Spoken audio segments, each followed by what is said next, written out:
So, it's day 29 of VEDA and tomorrow is the last day. It's crazy to think that I've actually almost made it. There's some videos going around Nerdfighteria about people's nerd histories.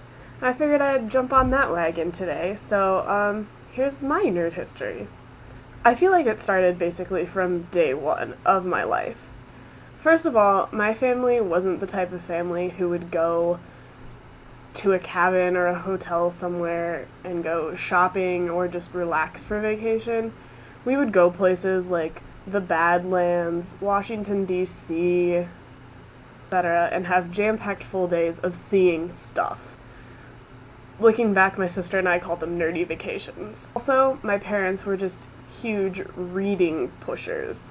Like, we went to the library every single Saturday and got books for the week for my sister and I to read. And it was one of my favorite things in the world, library day. Another pivotal moment in my nerddom was in 3rd grade when I entered a contest. There was a contest for the wrapping paper fundraiser at my school that you had to guess how many fish were on this huge sheet of wrapping paper that was on the wall of our elementary school gym. You weren't supposed to count all of them, and I didn't count all of them.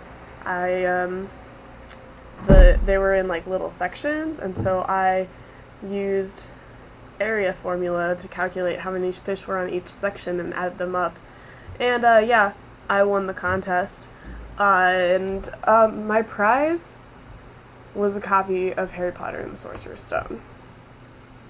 Now, obviously, I am a huge Harry Potter fan, and Harry Potter's changed my life. Not in as big of a way as it's changed some people's lives, but I have a lot of friends that I never would have had without Harry Potter. I probably wouldn't have gotten into Nerdfighteria if I wasn't a Harry Potter fan, and just so many other things. So that was definitely a pivotal moment in my nerd history. Another pivotal moment in my nerd history was 8th grade. Before 8th grade, I didn't like math at all, and that's probably going to surprise most of you because, obviously, I'm a math person now.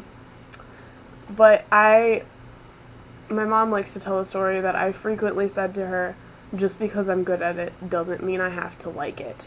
Then, in 8th grade, they didn't offer geometry at my junior high because there were only 4 of us that were prepared to take that class, and they weren't going to offer a class for 4 students.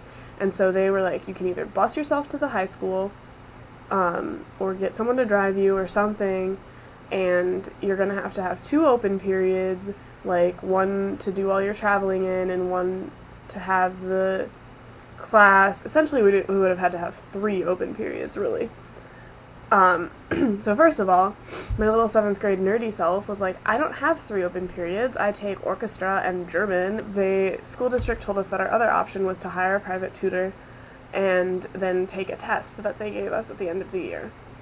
And first of all, this is completely crap. We had to get a 90% on the test to get credit for the class. People who actually take a geometry class only have to get like 60% to get credit for the class. Anyways, not fair moment over. And we hired a tutor who is a math teacher at West High, the other high school in Iowa City, and we went to her house every Sunday afternoon and learned about geometry, and it was just awesome. Like, the fact that the 4 students got to hang out all week by ourselves and just be crazy awesome, it kind of changed my opinion on math. And then I got into high school and fell in love with math, and the rest is kind of history, I suppose. To summarize, nerdy vacations from the family, emphasis on reading from the family, older sister, always playing nerdy games, always looked up to her, and she excelled academically, so I wanted to excel academically as well. Winning Harry Potter book in 3rd grade. 8th grade geometry. Nerdfighteria. And that's basically my nerd history and how I got to today. There are many other components. We'll see you guys tomorrow for the last day of VEDA.